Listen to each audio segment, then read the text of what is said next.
আসসালামু আলাইকুম বন্ধুরা, মাত্র 1 থেকে 2 মিনিটে কিভাবে এই ধরনের স্টিকার ফর্মগুলো তৈরি করবেন সেটা আজকের ভিডিওতে এ টু জেড ডিটেইলে দেখিয়ে দিব। এটা হতে পারে আপনি যখন কোনো পরীক্ষার হলের সিট নাম্বার বসানোর জন্য টোকেন তৈরি করবেন তখন আপনার কাজে লাগবে, অথবা আদার্স এই ধরনের অনেকগুলা একই ধরনের ফর্ম লাগবে তৈরি করতে হবে, এই ধরনের কোনো কাজের ক্ষেত্রে খুব বেশি কাজে লাগবে।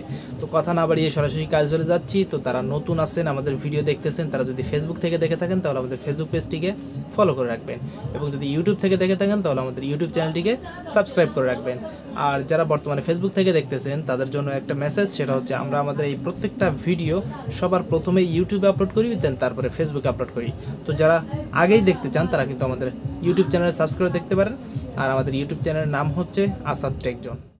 বন্ধুরা দেখেন, আমরা কাজটা করার জন্য চলে এসেছি কম্পিউটার স্ক্রিনে। এখান থেকে আমরা প্রথমে Ctrl+N প্রেস করে একটা নতুন পেজ নিয়ে নিব। দেন এখন আমরা যে কাজটা করব সেটা হচ্ছে আমরা প্রথমে চলে যাব উপর অপশন থেকে মেইলিংয়ে। তো মেইলিং ক্লিক করলাম, এরপর এদিক থেকে স্টার্ট মেইল এখানে একটা ক্লিক করে দিব। এদিকে দেখতে পাচ্ছেন লেভেলস নামের একটা অপশন আছে, আপনি এই লেভেলসের উপর একটা ক্লিক করে দিবেন। দেন এখানে চলে আসবেন, আসার পরে ডিফল্ট অবস্থায় এখানে লেভেল ভেন্ডর যে অপশন আছে এখানে আপনারটা MS মাইক্রোসফট লেখা থাকবে। তো আপনি এখানে ক্লিক করে জাস্ট A1 এ একটা ক্লিক করে দিবেন। দেন নিচে অনেকগুলো A1 অপশন দেখা যাবে। এদিক থেকে আপনি 28171 এইটাকে সিলেক্ট করে দিবেন। দেন এদিক থেকে ওকে বাটনে ক্লিক করে দিবেন। এখন আপনি এদিক থেকে এই জায়গাতে ক্লিক করলে সম্পূর্ণ পেজটা একসাথে সিলেক্ট হয়ে যাবে। তো সিলেক্ট হওয়ার পরে যে কাজটা করবেন, আপনি চলে যাবেন এদিক থেকে ডিজাইন অপশনে। ডিজাইনে যাওয়ার পরে এদিক থেকে আপনি বর্ডার দেওয়ার একটা অপশন পাবেন, এখানে বর্ডারে ক্লিক করবেন। দেন ওয়াল বর্ডার যে অপশন আছে সেটাতে একটা ক্লিক করে দিবেন।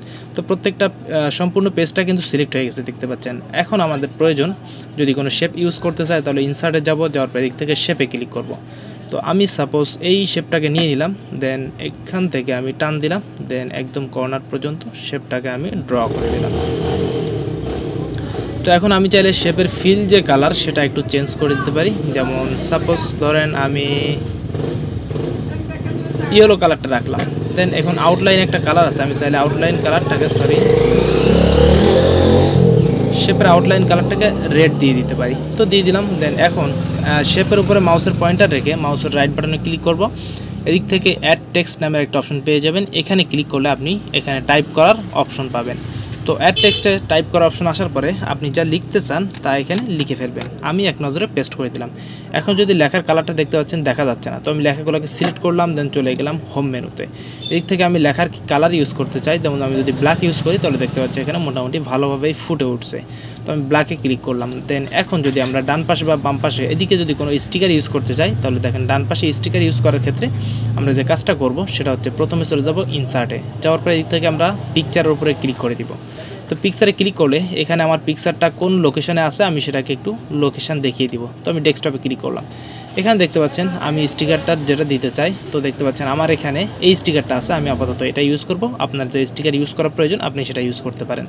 তো এটাতে ক্লিক করবেন, দেন নিচে থেকে ইনসার্টে ক্লিক করবেন। স্টিকারটা কিন্তু এখানে চলেই আসছে দেখতে পাচ্ছেন, বাট একটু টান দিয়ে নিচের দিকে নিয়ে নিলাম।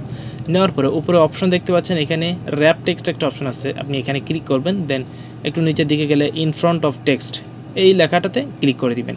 এখন আপনি এটাকে ইচ্ছে মতো ছোটো বা বড় করতে পারবেন। তো আমি একটু ছোটো করে নিলাম, দেন এটাকে টান দিয়ে আমি এই জায়গাতে বসিয়ে দিলাম। তো আমি এটাকে ছোটো বড় নিজের মতো অ্যাডজাস্ট করে নিচ্ছি, আপনার যেমনটা প্রয়োজন আপনি সেই অনুযায়ী জাস্ট অ্যাডজাস্ট করে নেবেন। তো আমার মনে হচ্ছে এতটুকু হলেই মোটামুটি আমার জন্য ঠিক আছে। তো এতটুকুতে রাখার পর আমি যে কাজটা করব, মাউসের পয়েন্টারটা নিচের একটা কলামে ক্লিক করব। দেন আবারও চলে যাব মেইলিং অপশনে। মেইলিংয়ে যাওয়ার পরে একটু ডান পাশে খেয়াল করে দেখবেন এদিকে আপডেট লেভেলস নামের একটা অপশন আছে, আপনি আপডেট লেভেলে একটা ক্লিক করে দিবেন। তো আমি যখন ক্লিক করলাম সাথে সাথে দেখতে পাচ্ছেন আমার এখানে যতগুলো ঘর ছিল প্রত্যেকটা ঘরেই কিন্তু আমার এই লেভেলটা আপডেট হয়ে গেছে। আমি যদি একটু ছোটো করে আপনাদেরকে দেখাই, এই দেখতে পাচ্ছেন। তো এভাবে করে জাস্ট 2 মিনিটে আপনি কাজটা করে নিতে পারবেন, আপনার সময় বেঁচে যাবে এবং কাজের ক্ষেত্রে খুব বেশি হেল্পফুল হবে। জিনিসগুলো দেখতেও খুব সুন্দর লাগে, যে কেউ যদি আপনার এই কাজগুলো দেখে তাহলে আপনাকে একজন এক্সপার্ট হিসেবে গণ্য করবে। তো ভিডিওটা কেমন লাগবে জানিয়ে কমেন্টস করবেন। নতুন হয়ে থাকলে আমাদের ফেসবুক পেজটিকে ফলো এবং ইউটিউব চ্যানেলটিকে সাবস্ক্রাইব করে লাইফ টাইম আমাদের সাথেই থাকবেন।